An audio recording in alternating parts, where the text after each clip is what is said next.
नमस्कार शेतकरी मित्रांनो, माऊली ॲग्रो या आपल्या यूट्यूब चॅनलवरती आपल्या सर्वांचं स्वागत आहे. शेतकरी मित्रांनो, राजमा पिकात तण नियंत्रण हा एक सर्वात मोठा प्रॉब्लेम आहे की जेणेकरून आपल्याला उत्पादनामध्ये घट ही निर्माण होत असते.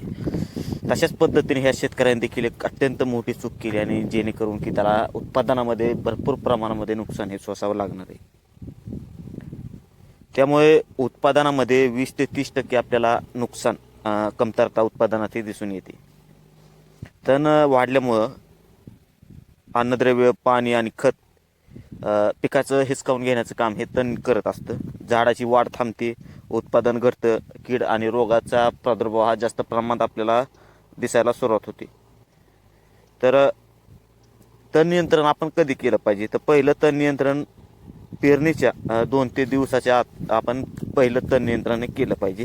दुसरं, पेरणीनंतर 20 ते 25 दिवसांनी तणांचं नियंत्रण केलं पाहिजे. आणि तिसरं, जर गरज असेल भरपूर प्रमाणामध्ये जर तण झाला असेल तर 35 ते 40 दिवसाच्या आसपास आपण तणांचं नियंत्रण हे केलं पाहिजे. अशा पद्धतीने आपण तण नियंत्रण केलं पाहिजे. जर शक्य असेल आपल्याच्याने तर साधारणपणे आपण कोळपणी किंवा खुरपणी, जर मजूर किंवा लेबर जर भेटत नसेल आपल्याला, तर आपण सर्वात सोपा पर्याय म्हणून आपण तणनाशकाची फवारणी केली पाहिजे. तणनाशकाची फवारणी केल्यानंतर आपल्याला उत्पादन थोडं फार कमी मिळतं, परंतु जर तणाचा जर आपण विचार केला तर तण हे आपल्याला 20 ते 30% म्हटलं तरी बी 10 क्विंटलला साधारणपणे 3 ते 4 क्विंटलचा आपल्याला फरक हा जाणून येतो. त्यामुळे तणांचं नियंत्रण केलं पाहिजे. आता शेंगा लागायला देखील सुरुवात झाली, शेंगा लागलेल्या आहेत आणि अशा वेळेस जर झाडाला, आपल्या पिकाला जर अन्नद्रव्याची जर कमतरता भासली तर आपल्याला उत्पादनात ही घट दिसते. रान झाड हे पिवळसर दिसायला सुरुवात होते.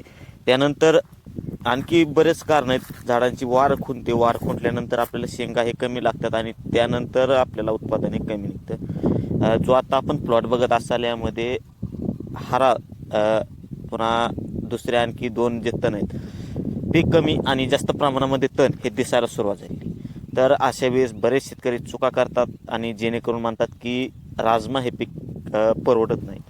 अशा पद्धतीने जर आपण नियोजन केलं, अशा पद्धतीने जर चुका केल्या तर खरोखरच आपल्याला राजमा हे पीक परवडणार नाही. जे शेतकरी राजमा पिकाकडे वळणार आहेत, नंतर त्या राजमा पीक पेरणार आहेत, अशा शेतकऱ्यांना तुमचं उदाहरण सांगणं त्यांना डचकी भरून देते की अशाने राजमा पीक परवडत नाही, खर्च जास्त आहे, उत्पादन निघत नाही. जर तुम्ही अशा पद्धतीने चुका केल्या तर तुमच्याकडून दुसरे शेतकरी देखील कोणत्या पद्धतीने अनुभव घेतील.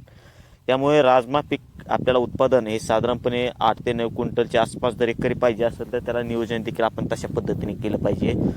बियाणं खर्च जर विचार केला आपण तर भरपूर प्रमाणामध्ये लांब जातं आणि नंतर देखील आपल्या रानाची मशागत करणं देखील शक्य होत नाही. जे बी आपण आपल्या पिकामध्ये खतांचं व्यवस्थापन करतो ते कसल्याही प्रकारचं पिकाला ते लागू होत नाही. तण हे पूर्णपणे शोषून घेतं. त्यामुळे आपण तणनाशकाची सगळ्यात सोपा पर्याय तणनाशकाची आपण आपल्या चॅनलवरती आपण व्हिडिओ अपलोड केला आहे की राजमा पिकामध्ये 100% कोणतं तणनाशक फायदेशीर आहे. त्याचा रिझल्ट देखील आपण दाखवलेला आहे. कशा पद्धतीने फवारल्यानंतर साधारणपणे 6 ते 7 तासामध्ये आपल्याला त्याचा रिझल्ट हा दिसून येत असतो. परंतु सोयाबीन फक्त मरत नाही. जे बहुवर्षी तण आहेत जसं की लवाळा झालं, हराळ झालं आणि सोयाबीन हे 3 पिकं आपल्याला मरत नाहीत. बाकीचे सर्व पिकांचा नायनाट हे आपल्याला तणनाशकामधून होत असतो. त्यामुळे जर आपल्याच्याने शक्य होत असेल तर आपण तणनाशकाची फवारणी केली पाहिजे. तर शेतकरी मित्रांनो, व्हिडिओ कसा वाटला? व्हिडिओ जर आवडला असेल तर आपल्या व्हिडिओला लाईक आणि यूट्यूब चॅनलला